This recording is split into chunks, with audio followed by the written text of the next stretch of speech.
સૌપ્રથમ તો હું ભારતીય જનતા પાર્ટીની ખૂબ ખૂબ આભારી છું. સાથે અમારા સ્થાનિક ધારાસભ્ય શ્રી કાળુભાઈ રાઠોડ, તેમની પણ હું ખૂબ ખૂબ આભારી છું કે મારા ઉના નગરપાલિકા વોર્ડ નંબર 7માંથી મને ઉમેદવારી કરવાની જે આ તક આપી છે, મારા ઉપર જે વિશ્વાસ મૂક્યો છે, હું તેમના વિશ્વાસ ઉપર જરૂરથી ખરી ઉતરીશ.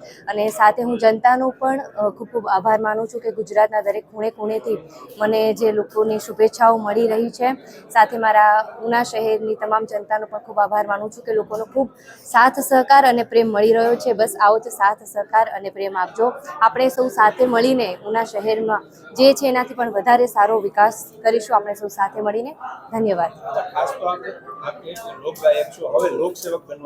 જી જી, ખૂબ જ સારું ફીલ થઈ રહ્યું છે. મને એમ થયું કે ભાઈ આપણે સરકાર જે છે આપણા દેશ માટે, આપણા ગુજરાત માટે ખૂબ જ સારા કાર્યો કરી રહી છે, ખૂબ સારો વિકાસ કરી રહી છે. તો મને પણ એમ થયું કે લોકસંગીત તો છે જ મારી સાથે, પણ એમ થયું કે મારે પણ સાથે સાથે લોકોની સેવા પણ કરવી છે. એટલે બસ મને એવો વિચાર આવ્યો કે મારે પણ હવે આમાં જોડાવું છે ભારતીય જનતા પાર્ટીમાં.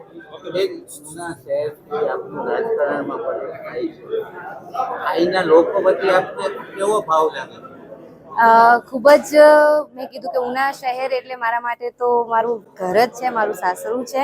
મને ખૂબ જ પ્રેમ અને સાથ સહકાર મળી રહ્યો છે ઉનાની જનતાનો પણ. બસ હું એમ જ કહું છું, આમને આમ જ મને આવો સાથ સહકાર અને પ્રેમ આપતા રહેજો.